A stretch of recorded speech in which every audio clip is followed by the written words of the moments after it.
সাইয়েদনা ইব্রাহিম ছেলের ডাকে বললেন, ও আমার কলিজার টুকরা ছেলে ইসমাইল, গত রাতে আমি স্বপ্ন দেখেছি যে আমি তোমাকে জবাই করছি। ফানদুর মাযা তারা, তোমার অভিমত কি, অপিনিয়ন কি জানাও। সুবহানাল্লাহ বলেন। ছেলেরা বললেন, আমি স্বপ্নে দেখেছি তোমার জবাই করতেছি, তোমার অভিমত কি?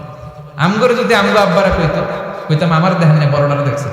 কথা কন, বড়টাই কইতো আমার না মাজ্জাডারে দেখছেন, মাজ্জাডারে কইলে কইতো ছোটটারে দেখছেন। কথা কন, আমরা এটা কইতাম না? 100% আমরা এরকম উত্তর দিয়ে দিতাম, চিল্লা এখন ঠিক কিনা? কিন্তু সৈয়দনা ইসমাইল কেমন ছেলে, বাপ কা বেটা সিপাহী কা ঘোড়া, কুছ না হতো থোড়া থোড়া, ঠিক কিনা? ছেলে বলল, ইয়া আবাতি ফআল মা তুমারু সাতাজিদুনি ইনশাআল্লাহু মিনাস সাবিরিন। কি ছেলে, আমগডিও বলা ওইটাও বলা, পার্থক্য আছে না নাই? ছেলে কয়, বাবা আমি তো ডরাই না, আমি ডরাই আমনের লইয়া। আমনে ডরান কিনা, আপনি ভয় পেয়ে যান কিনা ওই টেনশনে আমি আছি। আপনি যে আমার এত মায়া করেন, আপনি যে আমার এত ভালোবাসেন, আমাকে শুইয়ে দিয়ে যে জবাই করবেন, ফিনকি দিয়ে যে রক্ত ছুটবে, আপনি ভয় পেয়ে যান কিনা ওই ভয় আমি পেয়ে যাও। আমার অন্তরে কোনো ভয় নাই। ইয়া আবাতি ফাআল মা তুমার, বাবা যেমনটা আদিষ্ট হয়েছেন ঠিক তেমন করেন। সাতাজিদুনি ইনশাআল্লাহু মিনাস সাবিরিন, ইনশাআল্লাহ আপনি আমারে ধৈর্যশীল পাবেন। এরকম ছেলে আমাদের ঘরে ঘরে থাকার দরকার আছে না নাই? তার মানে বাপ বেটা কি ডায়ালগ মারছে কোরআনে তুলে দিল কে? আবার সৈয়দনা ইব্রাহিম এলাকার লোকদের সাথে কি কি ডায়ালগ মারলেন সেটাও কোরআনে আছে না নাই? তিনি বললেন, মা হাযিহি তামাসিলুল্লাতী আনতুম লাহা আকিফুন। ও এলাকার লোকেরা, নিজের হাতে মূর্তি বানিয়ে মাথাটাকে নিচু করে ওম নমো ভগবতী কেন পড়ো? কেন কেন? ক্বালু ওয়াজাদনা আবা'ানা লাহা আবিদিন। দেখেন কনভারসেশন কি এক পক্ষের হয়? এরপরে বাৎসরিক পূজা অনুষ্ঠানের দিন আসলো। বাৎসরিক পূজা অনুষ্ঠানে সবাই ইব্রাহিমরে ধরছে, ইব্রাহিম চল আমরা পূজা দিতে যাব। সাইয়েদনা ইব্রাহিম ফানাযারা নাযরাতান ফিন নুজুম, তাকালেন আকাশে আর বললেন, ইন্নী সাকিম, আমি যেতে পারবো না, আমি অসুস্থ। আমি কি আসলে সুস্থ ছিলেন? তো অসুস্থ বললেন কেন? কারণ অসুস্থতা দুই ধরনের, চিল্লায় বলেন, একটা শারীরিক আর একটা। সাইয়েদনা ইব্রাহিম মানসিকভাবে প্রচন্ড বিপর্যস্ত ছিলেন, অসুস্থ ছিলেন। এর কারণ গোটা উম্মাত মূর্তির পূজা করে, এই দৃশ্য দেখে কোন নবী মানসিকভাবে সুস্থ থাকতে পারে? উনি বললেন, আমি অসুস্থ, তোমরা যাও।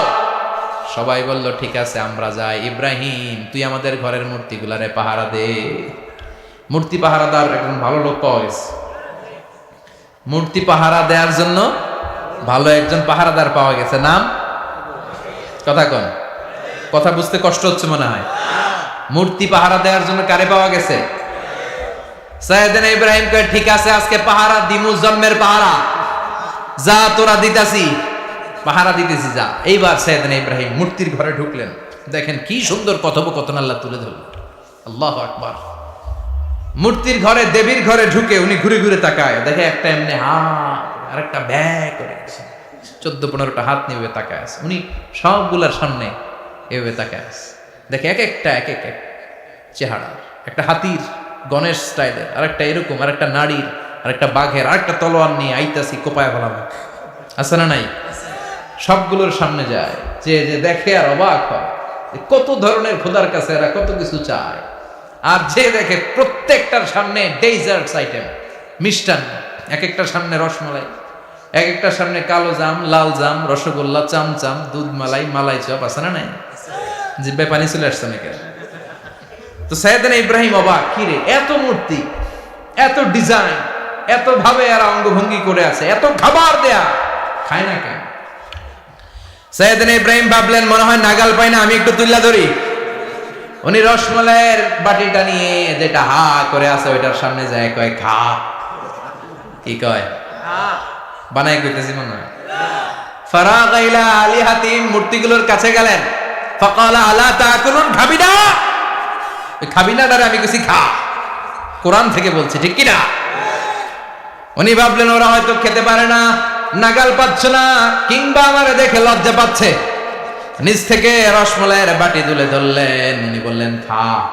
আর ওগুলা কয় হা হা করে রয়েছে, নরেও না সরেও না। উনি মুখের সামনে তুলে ধরে বললেন, আলা তাকুলুন, খা। সবগুলার সামনে গেলেন, খা খা। কেউ খায় না, ওগুলো হা করে আছে।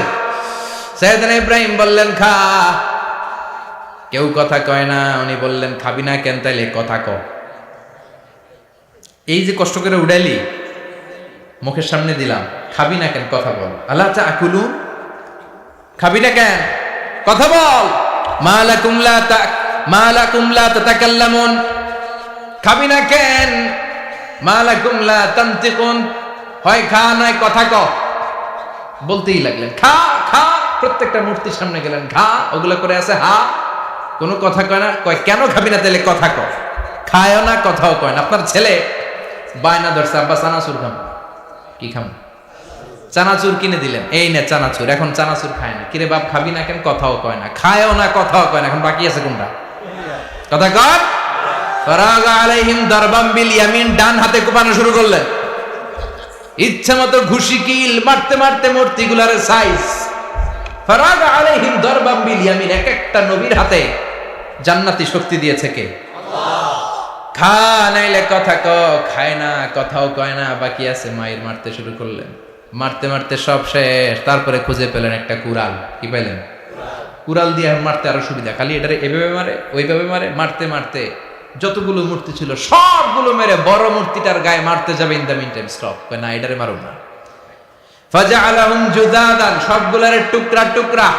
ইল্লা কাবীর আল্লাহুম, বড়টা ছাড়া। ওইটারে রেখে দিলেন। আর বুদ্ধি করে কুড়ালটারে বড়টার কাঁধে ঝুলাইয়া দিলে, বড় মূর্তিটার কাঁধের মধ্যে ঝুলাই দিলেন। ঘটনাটা সুন্দর হয়েছে না? এখন কেমন যেন মনে হয় এটা কোপাইয়া দাঁড়া রয়েছে বাবার বেটার মতো। বড় পূজার শেষ, পূজার দিনক্ষণ শেষ। বিকেলবেলা পূজা মণ্ডপ থেকে সব এসে দেখে সর্বনাশ। পাহারাদার ইব্রাহিম কই? আনতা ফাআলতা হাযা বিআলিহাতিনা ইয়া ইব্রাহিম। ইব্রাহিম, সর্বনাশ কে কইছে? তুই কইছত নি? কই আইনো, বড়টাই কইছে। ওইটারে জিজ্ঞেস করো। বাল ফাআলাহু কাবীরুহুম হাযা ফাসআলুহুম ইন কানু ইয়ানতিকুন। কোরআন থেকে বলছে, আমি করি নাই। ওই দেখ কুড়ালটা কার কান্দে? বড়টার কান্দে, ওইটারে জিগা। সবাইকে খাইছে। সবাই বলে ইব্রাহিম তুমি কি জানো না এগুলো কথা বলে না? সাইয়েদনা ইব্রাহিম বলে যে এটা কথা কয় না, ওইটার পূজা করস কেন? যেটা কথা বলে না, যেটা নিজেরাই নিজেদেরকে মায়ের থেকে বাঁচাতে পারে না, নিজেরাই নিজেদেরকে রক্ষা করতে পারে না, তোরে কিভাবে রক্ষা করবে? এগুলোর পূজা কেন করিস? ফাবুহিতাল্লাযী কাফার। কারো কোনো জবাব নাই, লা জবাব।